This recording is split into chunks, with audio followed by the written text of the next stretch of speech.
Bonjour tout le monde, salam alaikum l'équipe. Aujourd'hui, on est dans le deuxième épisode de la chimie générale qui va être intitulé Introduction à la chimie générale. À la chimie générale. Avant de commencer, j'ai voulu attirer votre attention à واحد العفسة. Il y a un savant qui s'appelle Richard Feynman. Il est considéré comme étant l'un des cerveaux les plus brillants du siècle passé, car il a contribué à beaucoup de théories, à beaucoup de travail dans la mécanique quantique. Richard Feynman a une المقولة que je trouve très fascinante. Richard Feynman دائما يقول باللي la science c'est la culture du doute. حب يقول باش دير العلم لازم تكون مشكاك توسويس هو اللي يجيب صحيح بالعربيه سي ريتشارد فيرمان اللي قلب الدنيا في لا ميكانيك كونتيك خرجنا بكلمه هذه الترجمه تاعها بالعربيه توسوس هو اللي يجيب صحيح في لا سيونس لازم تتوسوس تنتقد تعرف سيدك كيفاش خمم ما تتوسوسش تديها هكاك ما عندك ما دير بها لا بروف nous allons voir l'évolution de la chimie a été grâce à des gens qui ont douté les travaux qui ont été ou le travail qui a été fait par nos ancêtres ou là dans l'Antiquité. Alors, nous commençons l'équipe. Nous allons commencer le cours dans quelques secondes. Restez avec moi.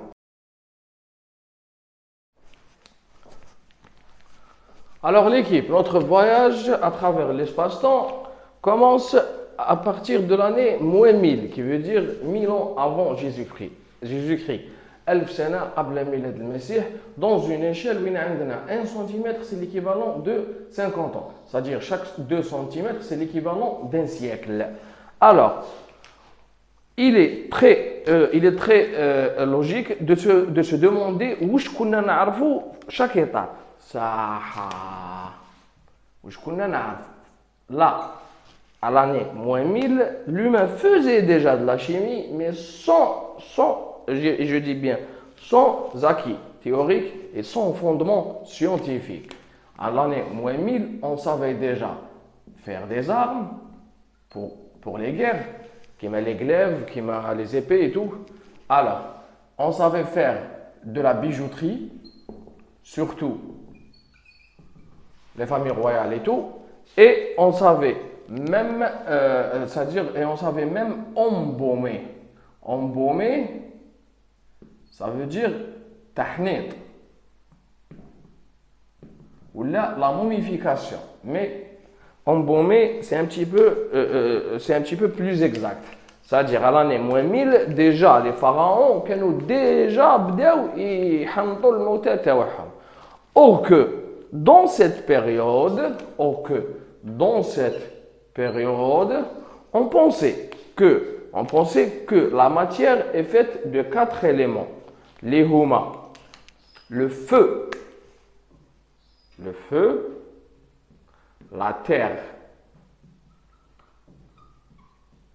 l'eau et l'air. D'accord? On pensait que la matière est faite de ces 4 éléments. Jusqu'à l'an moins 400, vers moins 400, c'est pas vraiment 400 parce que ce n'est pas très exact vu les références bibliographiques, mais vers les années moins 400, on a vu la naissance d'un certain Démocrite. Il s'appelle Démocrite d'Abder, qui est une ville de l'ancienne Grèce. D'accord? La civilisation grecque avait une ville qui s'appelait Abder. Démocrite avait proposé, ou bien il s'est intéressé à une question. Est-ce que la matière est continue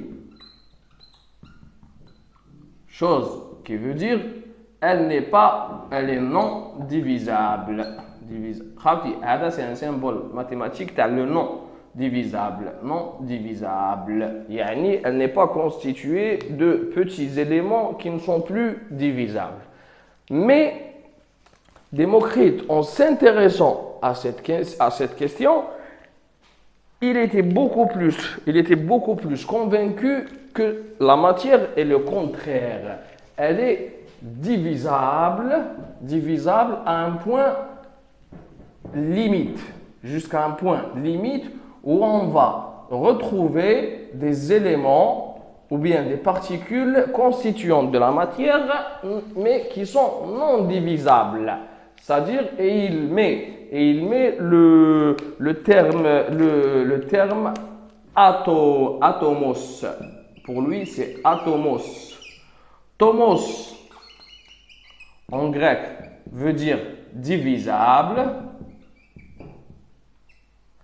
Atomos veut dire non divisable. Mais Démocrite, n'ayant pas les moyens techniques nécessaires pour continuer ses recherches, il ne finira par retrouver ou bien par trouver rien du tout, et il ne lui restera que ses théories. Alors, nous passons à la prochaine étape. Alors, l'équipe. Maintenant, on s'est arrêté à Démocrite. Il faut savoir qu'il a fallu attendre presque 2000 ans jusqu'au jusqu'au XVIIe siècle. À l'âge XVIIe siècle, il y en a entre 1600 et 1700 qui a vu naître les travaux de quelqu'un sur lequel on va parler. Mais j'ai voulu attirer votre attention que cette période, c'est presque 3000 ans, ou bien 2000 ans, c'est presque 2000 ans et quelques, n'ont pas été stériles. Au contraire, il y a eu quelques petites astuces découvertes par des gens qui faisaient quelque chose qu'on appelle, c'est une pseudo-science qui s'appelle l'alchimie. L'alchimie.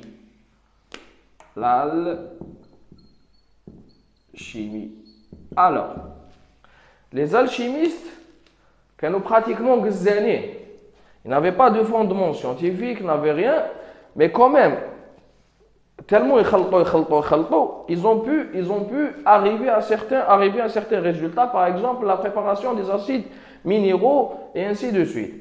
Alors, mais les alchimistes étaient pour la plupart des imposteurs et des mystérieux. Ça veut dire ibad gazanin. Ce ne sont pas des scientifiques. Ils sont beaucoup plus obsédés par l'idée de métamorphoser les métaux en or. Ils étaient sûrs, tôt ou tard, ils trouveront un moyen avec lequel on va transformer n'importe quel métal en or. C'est-à-dire qu'ils étaient intéressés par la richesse, pas par la science. Non, il n'y avait pas de la science, il y avait une pseudo-science. On à partir du zinc ou d'un élément ou là, on va trouver par exemple de l'or. On va pouvoir transformer ça en or. N'empêche que cette période n'a pas été stérile et que grâce aux travaux des alchimistes, on a pu reconnaître le mercure, l'antimoine par exemple, et d'autres éléments, le soufre je crois, et d'autres éléments. Alors, passons à la prochaine étape.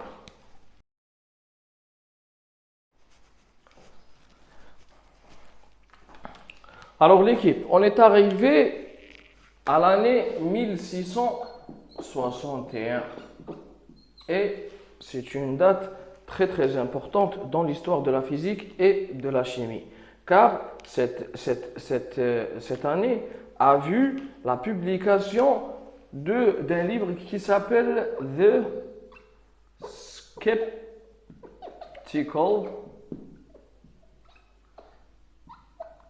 Chemist. Je crois que ça s'écrit comme ça, mais en tous les cas, c'est un petit peu difficile de le faire. Alors, ce livre-là était publié par un certain Boyle. Si Boyle هذا وش دار؟ Si Boyle est le premier à essayer ou bien à effectuer des expériences, mais d'une approche quantitative. Jusqu'à ici, personne n'a essayé d'avoir ou bien de raisonner d'une manière quantitative. Tout le monde raisonnait d'une manière qualitative. On voulait juste trouver un moyen de métamorphoser les métaux en or. Mais ce mec-là, non. Malgré qu'il était sûr et certain que viendra un jour où on va trouver des techniques qui vont métamorphoser l'or, mais Boyle est arrivé à un certain résultat, c'est que la matière doit être discontinue et le plus simple et la plus simple unité, ça va être l'élément chimique. Ça, c'est concernant Boyle. Passons maintenant au savant suivant.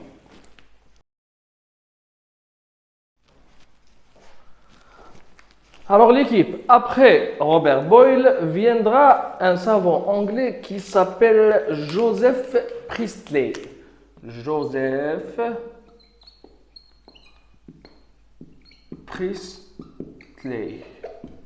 Ce monsieur-là nous a fait énormément de bien car il a pu détecter que le produit issu de la fermentation qui est ultérieurement identifié comme étant le dioxyde de carbone pouvait être dissous dans l'eau et il a mis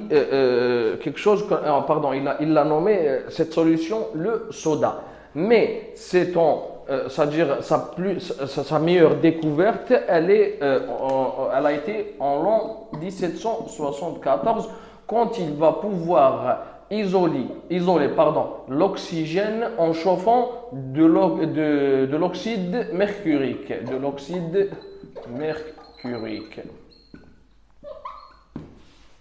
D'accord, l'équipe. Passons maintenant au prochain savant. Alors l'équipe, après Joseph Proust, nous allons parler du chimiste, à mon avis, qui a fait qui a donné à la chimie le coup de pouce nécessaire depuis l'Antiquité, car il s'est basé sur les travaux de Robert Boyle. Ce chimiste-là, il s'appelle Monsieur Antoine Lavoisier. Antoine Lavoisier, qui est né en 1743 et qui est décédé en 1700, je crois, en 1700, attendez, laissez-moi réfléchir, en 1700, je crois 94, je crois que c'est le 94, oui, il est décédé en 1794, malheureusement, je n'ai pas vraiment trouvé une date dans laquelle il a publié ses recherches. Mais Monsieur Antoine Lavoisier nous a enrichi, ou bien a enrichi la chimie en posant, ou bien en proposant les résultats, ou bien en publiant les résultats de ses travaux. Dans ses travaux, il a toujours eu une approche quantitative, qui m'a Robert Boyle. D'accord. Et il finira par dire que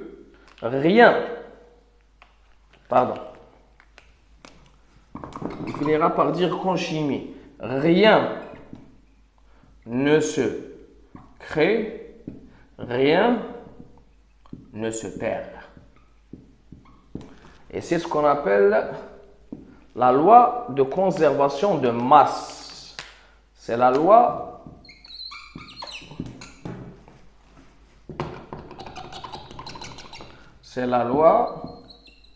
de conservation de masse, ou bien la loi de Lavoisier. Monsieur Antoine Lavoisier, c'est toujours basé sur la mesure de la masse des réactifs et des produits. Alors, il a fini par nous dire que rien ne se crée, rien ne se passe. Et c'est ce qu'on appelle la loi de conservation de masse. C'est la loi qui vient nous confirmer encore une fois que la matière est finalement peut-être non divisable à un certain point. Alors maintenant, passons au prochain savant. Alors l'équipe, كملنا مع monsieur Lavoisier, مسكين, il a été guillotiné, c'est-à-dire جاز على المقصلة, à cause de ses opinions politiques, car il a été considéré comme étant un ennemi du peuple pendant la Révolution française. Alors, après monsieur Antoine Lavoisier, viendra un certain Dalton. Dalton, pour moi, c'est le plus important. علاش؟ جا حبسنا كاع الخرطي. شفيتو هذاك الخرطي كنا نهضروا تاع لو فويلير ومنا وميتامورفوزي لي ميطون جو سي با كوا واللور والتكزان هذاك جا كاع حبسوه دالتون. جا مسيو Dalton en 1808, il nous a publié un livre intitulé A New System of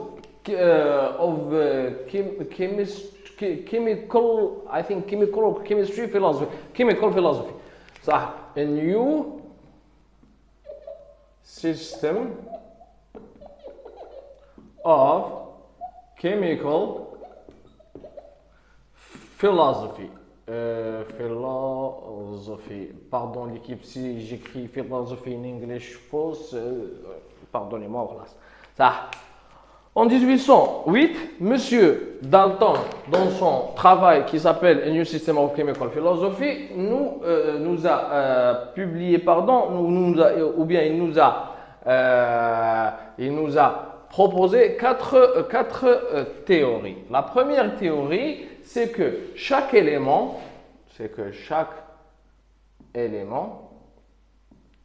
maintenant c'est où je travaille. Les éléments qu'on a حكينا بلي كاين monsieur Lavoisier ou monsieur Flan, ils ont pu retrouver l'oxygène, les métaux, les soufres. Ça va, la liste des éléments était quand même un petit peu connue. Il y avait plein d'éléments connus. Chaque élément est formé de petites. Chaque élément est formé de petites particules indivisibles appelées atomes. Ça, c'est le numéro 1. C'est que chaque élément est formé de petites particules appelées atomes. Numéro 2. Alors, il faut juste se concentrer. Les atomes des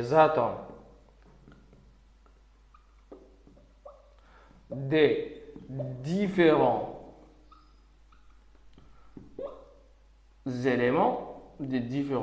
éléments sont différents, c'est-à-dire les atomes des différents éléments sont différents à un ou plusieurs points de vue. Sayyid il n'a pas encore le mot, mais ce qu'il a pu, c'est-à-dire la plus raisonnable, la plus juste réponse qu'il aurait pu avoir, c'est que les atomes des différents éléments sont différents à un ou plusieurs points de vue. POV, point of view. Ça, les atomes des différents éléments sont différents à un ou plus a en plus point de vue. Ça, a en plusieurs points de vue, pardon. Qui veut dire حاب يقول السيد قال لك باللي يا ودي ان اتوم تاع حديد ماشي كيما ان اتوم دور ماشي كيما ان اتوم دو سوفر وماشي كيما ان اتوم دو كربون ويا ودي راهم مختلفين في un ou plusieurs points de vue. Mais je peux rien confirmer. Ça. Alors l'équipe, Monsieur Dalton nous a ajouté 2 points dans sa publication. Le troisième point, c'est que il y a formation de composés chimiques lorsque les atomes se combinent les uns aux autres. C'est la partie l'oula à la troisième. C'est la partie l'oula à la troisième. Donc n'expliquez pas, je ne joue la deuxième partie. Il y a formation de composés chimiques lorsque les atomes se combinent les uns aux autres. Un composé chimique, n'importe quel composé chimique, du CO2, du H2SO4, je ne sais pas, il y aura toujours la formation de ce composé chimique lorsque les atomes se combinent les uns aux autres. D'accord? C'est clair. Ça. En même temps, un composé, on se base en la haine. Un composé, il y a un composé donné, contient toujours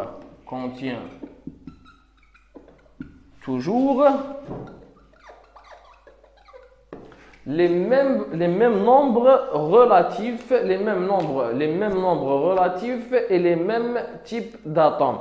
Qui veut dire, donc le CO2, contient toujours le même nombre relatif des atomes, le même nombre relatif des atomes et le même type d'atomes, logiquement, et le même type d'atomes. Cela veut dire, تحكم CO2 ولا تحكم H2SO4 من على 100 سنة تعاود تلقاه توجور باللي فيه حبة كربون وزوج حبات الماء ملي خلق البنادم وهو H2O زوج حبات هيدروجين وحبة أكسجين. D'accord? C'est ce qu'a dit Monsieur Dalton. Alors, passons à la quatrième théorie et je pense que c'est la plus intéressante. C'est pour ça que je l'ai laissé au dernier.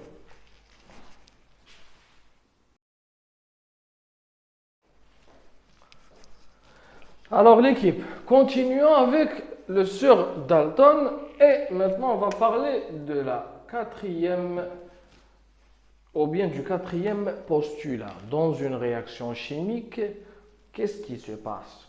Ou je gagne dans une réaction chimique. Dans une réaction chimique, il y a... Qu'est-ce qu'il y a? Il y a réorganisation des atomes. Il y a réorganisation des atomes. Ça.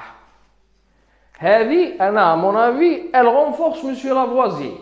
اللي كان يقولنا rien ne se perd, rien ne se crée. Madame t'as جبت كيلو تاع كربون qui s'est juste réorganisé, c'est que rien ne s'est perdu, rien ne s'est créé. متفاهمين l'équipe.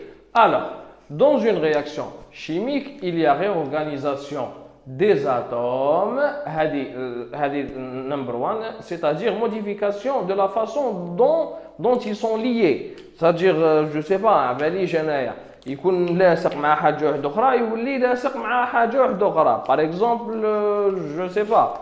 هيا سيدي نديرو par exemple معادلة الانحلال تاع لاج 2 SO4 Filma plus H2O plus H2O par exemple, qu'est-ce qu'on aura? On aura 2H3O plus SO4 2 moins.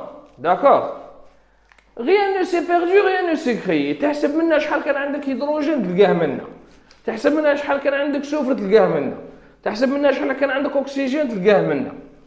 Rien ne s'est perdu, rien ne s'est créé. Qu'est-ce qu'il y a eu? Il y a eu un réarrangement des molécules et c'est pour ça qu'on aura de nouveaux composés. D'accord? Ça. Donc, les atomes eux-mêmes, le sur Dalton, les atomes eux-mêmes, huma. Mais chez les composés, j'ai les composés. Les atomes huma ne subissent aucun changement. Les atomes huma en eux-mêmes ne subissent aucun changement. ما يتبدلوش. ماشي انا ندير هنا H2SO4 نلقى الذهب منها ولا نلقى الحديد. Vous voyez l'équipe? Alors, et on a terminé avec Monsieur Dalton qui, à mon avis, a fait la révolution, la plus grande révolution dans la chimie et nous allons passer à la prochaine étape. Alors l'équipe, sachez que la meilleure manière d'étude, c'est d'aller bouquiner soi-même. Ok, on a fait un petit voyage à partir du moins l'an 1000 avant Jésus-Christ jusqu'à Monsieur Dalton en 1808. Mais je sais qu'à la fac, vous avez commencé déjà la structure de l'atome, la périodicité, nanana. Je vous laisse au moins de faire l'effort entre Dalton et aujourd'hui. D'accord? Et 2023. Mais 1808, pardon, 2023. Allez essayer de checker un petit peu l'hkaya كيفاش مشات. D'accord? On se retrouve dans le prochain cours qui va être intitulé Structure de l'atome et périodicité. Bon courage l'équipe, merci pour votre attention et bonne continuation.